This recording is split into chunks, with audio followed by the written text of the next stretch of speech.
This channel does not promote any violent, harmful, or illegal activities. All content provided by this channel is meant for an educational purpose only. মালদার দিকে নজর রাখবো। দুলাল খুনের linkman কি কৃষ্ণ রজক ওরফে রোহন? পুলিশের হাতে চাঞ্চল্যকর তথ্য, বড় খবর ব্রেক করছি আমরা। সুব্রতোষ আমাদের সঙ্গে রয়েছেন টেলিফোনে, আমাদের সহকর্মী। সুব্রতোষ, কি তথ্য? হ্যাঁ দেখো, এখনো পর্যন্ত যেটা মূল, রোহনকে সবচেয়ে বেশি গুরুত্ব দিচ্ছে পুলিশ। ইতিমধ্যে যদিও ওয়ান্টেড 3 জন রয়েছে, কিন্তু এই 3 জনের মধ্যে রোহনকে বেশি গুরুত্ব দিচ্ছে। রোহন মানে হচ্ছে কৃষ্ণা রজক। এই কৃষ্ণা রজকের ভাই হচ্ছে প্রদীপ রজক, যে প্রদীপ রজক কিন্তু ইতিমধ্যেই গ্রেপ্তার হয়েছে।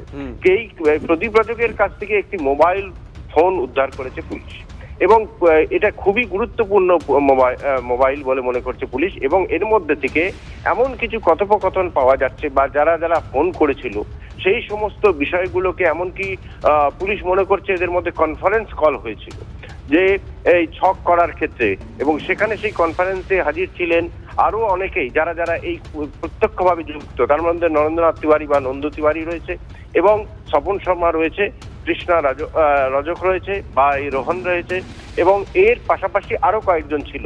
তো শুধু তাই নয়, এই রোহন কিন্তু বহু আগে থেকেই তৃণমূলের বেশ কিছু প্রভাবশালী নেতার সঙ্গে তাদের ঘনিষ্ঠ সম্পর্ক ছিল। মালদার একটি ভালো বড় রেস্তোরাঁয় তারা নিয়মিতভাবে বৈঠক করত, এবং এদের সঙ্গে আরো কয়েকজনের একটা গ্যাং রয়েছে যারা নিয়মিতভাবে সেই রেস্তোরাঁয় বসে সেখানে বিভিন্ন পার্টি হতো, বা তাদের প্রোগ্রাম হতো, মিটিং হতো, এবং এই রেস্তোরাঁটার খোঁজেও কিন্তু রয়েছে পুলিশ। ইতিমধ্যে এদের সঙ্গে আরো কারা কারা রয়েছে তারও খোঁজ করছে পুলিশ। মনে করছে রোহনকে যদি সামনে আনা যায়, যেভাবেই হোক ধরা যায়, তাহলে আরো অনেক যেগুলো এখনো পর্যন্ত যে সমস্ত সত্য বা তথ্য আড়ালে আছে সেগুলো কিন্তু সামনে চলে আসবে। নজর থাকবে সুব্রতোষ, নজর রাখো।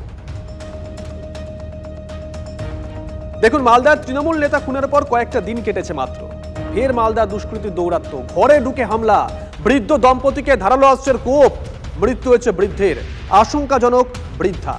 তিনি এই মুহূর্তে মালদার হরিশ্চন্দ্রপুর মালদা হাসপাতালে ভর্তি আছেন। হরিশ্চন্দ্রপুর থানার কুশলপুর গ্রামের ঘটনা। শাশুড়ি শুয়েছিল, আর তার ভিতর কি হলো না হলো, আমার শাশুড়ি মা চিৎকার করলো, সবাই মিলে আমরা দেখছি তো শ্বশুরের খুন, আর কিছু না।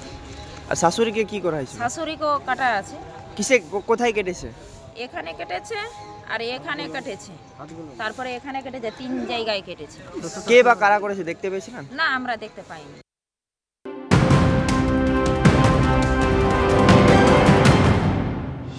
তিন বছর ধরে 100 দিনের কাজের টাকা বন্ধ, কেন বিজেপি সরকার জবাব দাও, এই দাবিকে সামনে রেখে বেশ কিছু সংগঠন একত্রিত হয়ে সল্টলেক সেক্টর 5-এ বিজেপি অফিসের সামনে বিক্ষোভ দেখাচ্ছে। এই মুহূর্তে আমরা যে ছবি দেখাচ্ছি, কারা এরা, কি পরিচয়? রঞ্জিত আমাদের সঙ্গে রয়েছেন টেলিফোনে, আমাদের সহকর্মী রঞ্জিত।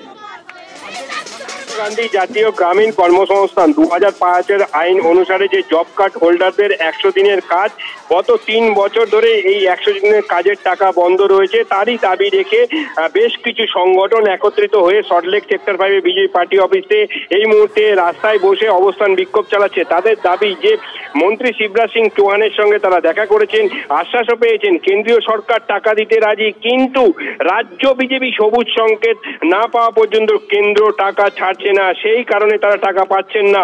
এবং 100 দিনের কাজে যে ব্যাপক দুর্নীতি হয়েছে সেই অভিযোগ তারা মেনে নিয়েছেন। তারা বলছেন যে সেই সমস্যা কিন্তু বিডিও এবং ডিএম, যাদের দুর্নীতি দেখার কথা, তারা মাইনে পাচ্ছেন, অথচ জব কার্ড হোল্ডাররা কিন্তু যারা 100 দিনের কাজের সঙ্গে জড়িয়ে তারা 3 বছর ধরে মাইনে পাচ্ছেন না। কেন তাদেরকে মাইনে দেওয়া হচ্ছে না, অর্থাৎ জব কার্ডের 100 দিনের কাজের টাকা কেন পাচ্ছেন না, সেই দাবি তুলে তারা কিন্তু এই মুহূর্তে সল্টলেক সেক্টর 5-এ বিজেপি পার্টি অফিসের সামনে রাস্তায় বসে কিন্তু বিক্ষোভ প্রদর্শন করছেন বিভিন্ন সংগঠনগুলি। মানে এই সংগঠনগুলো কি অরাজনৈতিক নাকি রাজনৈতিক সংগঠনের কোনো শাখা সংগঠন?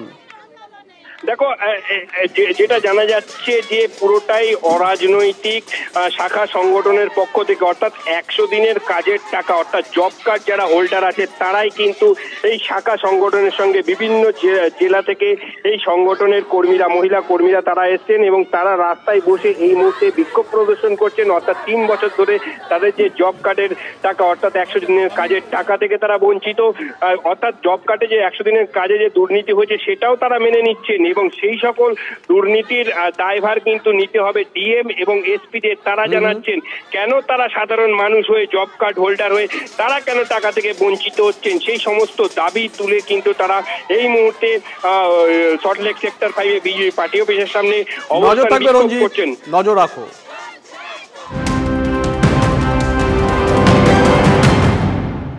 এদিকে নিয়োগের দাবিতে ফের পথে এসএসসি চাকরি প্রার্থীরা। হাজরা থেকে কালীঘাট পর্যন্ত মিছিল তাদের। শ্রাবন্তী আমাদের সঙ্গে রয়েছেন স্পট থেকে, আমাদের সহকর্মী শ্রাবন্তী।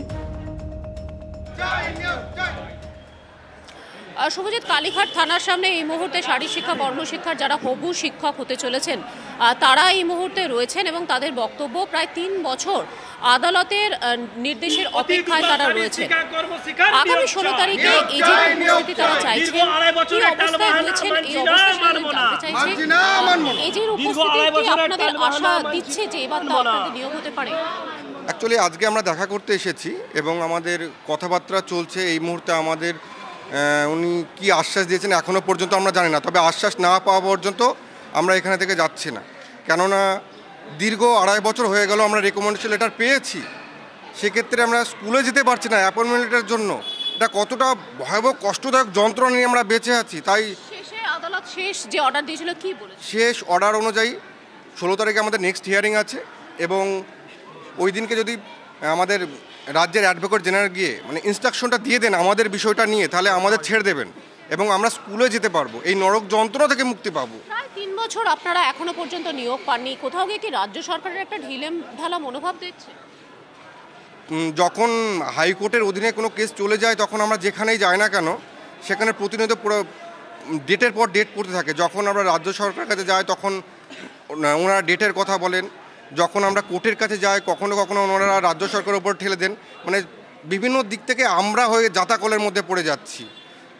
শুভজিৎ, এই অবস্থায় এই যে সমস্ত শিক্ষকরা যারা হবু শিক্ষক যারা নিজেদের রেকমেন্ডেশন পর্যন্ত পেয়ে গেছেন এমনটাই বলছেন, স্কুলের সামনে দিয়ে রোজ যাচ্ছেন অথচ সেই স্কুলে জয়নিংয়ের অপেক্ষায় তারা রয়েছেন। তারা আশা করছেন রাজ্য সরকারের সরকারি আইনজীবী এজি আগামী 16 তারিখ আসলে ভ্যাকেট হয়ে যাবে, যে স্টে অর্ডার রয়েছে অর্থাৎ যে স্থগিতাদেশ রয়েছে সেটা তুলে নেবেন বিচারপতি বিশ্বজিৎ বসু এবং অতি দ্রুত যাতে তাদের নিয়োগ হয়, জয়নিং তারা পান, তার জন্য এই ডেপুটেশন। সীমান্তে ফের উস্কানি দিচ্ছে বিজিবি, বর্ডার গার্ড বাংলাদেশ। এবার দক্ষিণ দিনাজপুরের বালুরঘাটে ভারত বাংলাদেশ সীমান্তে কাঁটাতারের বেড়া দিতে বাধা বিএসএফকে। বিএসএফ ও বিজিবির মধ্যে বচসা, উত্তেজনা। ভারতীয় সীমান্ত, ভারতীয় জমি, সেখানেই তার কাটার বেড়া দেবে বিএসএফ, আর সেটাই দিতে দেবে না বাংলাদেশ বর্ডার গার্ড অর্থাৎ বিজিবি। তারা বাধা দিচ্ছে। এমন ঘটনা কিন্তু ঘটেছে দক্ষিণ দিনাজপুর জেলার বালুরঘাটের শিবরামপুর এলাকায়। এই শিবরামপুর এলাকায় তার কাটার ওপারে একটা ভারতীয় গ্রাম রয়েছে যার নাম ঠ্যান্টাপাড়া। সেই গ্রামটিকে নিজেদের আওতায় নেওয়ার জন্য সেখানে বেড়া এবং রাস্তা দেওয়ার কাজ শুরু করেছিল বিএসএফ। সেই কাজই হঠাৎ বন্ধ করে দেয় বিজেপি। তাদের দাবি যে কোনোরকমভাবেই সেই কাজ করতে দেওয়া যাবে না যতক্ষণ না ঊর্ধ্বতন কর্তৃপক্ষের সঙ্গে বৈঠক হচ্ছে। এই মতো অবস্থায় কিন্তু একটা উত্তেজনা তৈরি হয় এই শিবরামপুর এলাকায়। শুধু শিবরামপুর নয়, কুমারগঞ্জের যে দাউদপুর আছে সেখানেও একই রকম ঘটনা ঘটেছে তার কাটা দেওয়াকে কেন্দ্র করে। সেখানেও একটা ফ্ল্যাগ মিটিং হয়েছে। এদিকে বিষয়টি জানতে পেরে কিন্তু আজ শিবরামপুরে এসেছেন বালুরঘাট থানার আইসি সুমন্ত বিশ্বাস সহ অন্যান্য পুলিশ আধিকারিকরা। তারাও পুরো বিষয়টি খতিয়ে দেখেছেন। বালুরঘাট থেকে রূপক রিপোর্ট, TV9 বাংলা। এটা প্রবলেমটা হচ্ছে ওই যে রাস্তা নিয়ে ব্যাপার, তার কাটা বেড়া নিয়ে ব্যাপার। বিএসএফ মানে বিডিআরে মানা করছে, বিএসএফ রাস্তাটা করবে, বেড়াটা দিবে। তাই আমরা তো চাচ্ছি যে বেড়াটা হয়ে যাক, তাহলে ওই পাড়াটা আমাদের বাঁচে যাবে। ওটার জন্য আমরা যত তাড়াতাড়ি হয় আমাদের সুবিধা হবে। ওই এলাকাটায় সম্ভবত ফেন্সিং তার কাটা দেওয়া নেই, কোনো কাজ চলছিল, কিন্তু আমরা ওটা বিশেষভাবে অবগত নেই ওটাতে। এখন কি অবস্থা আছে এই সীমান্ত এলাকায়? সীমান্ত এলাকা তো 2 দিন আগে যে মানে ওদের মধ্যে যে মিটিংটা হয় তারপরে তো কাজ বন্ধ হয়ে যায়, বন্ধ হয়ে যাওয়ার পরে এখন বর্তমানে ওরকমই আছে। এমনি গ্রামবাসীরা তো যেটা দেখছে বাংলাদেশ সীমান্তরক্ষী এসে এদিকে কাজে বাধা দিচ্ছে, তো একটা উত্তেজনারই বিষয় এবং গ্রামবাসীদের একটু আতঙ্কই আছে। বিডিআর অফিস জানা হচ্ছে ওদের সীমানার থাকে, মানে আমাদের যে সীমানার থাকে 100 মিটারের বেশি করতে হবে, 100 মিটার ছেড়ে তারপরে হ্যাঁ করতে হবে। এখন কি এ নিয়ে কি একটা উত্তেজনা রয়েছে এই এলাকায়? হ্যাঁ এখন তো মানে যাতে আমাদের গ্রামটা বাঁচুক, মানে আমাদেরও যাতে অসুবিধা না হয়। ঘিরে হতে দিচ্ছে, যে জিসিপি নিয়ে গেছিলো সেটা মানে মাটি সমান করতে যাচ্ছিলো, মাটি সমান করতে দিচ্ছে না, এই হলো কথা। বিজেপি এটাই জানে। এটা কেন্দ্র সরকার যখন বলেছে কাঁটাতার লাগানো একটা ডিলিনিয়েশন, মানে দুটো রাষ্ট্র আলাদা আলাদা, সেটা প্রশাসনিক ডিসিশন টেকেন এবং আমার মনে হয় সেটাতে সকলকেই বাধ্য হতে, এটা বাধ্য, দুই দেশে তাহলে শান্তি থাকে।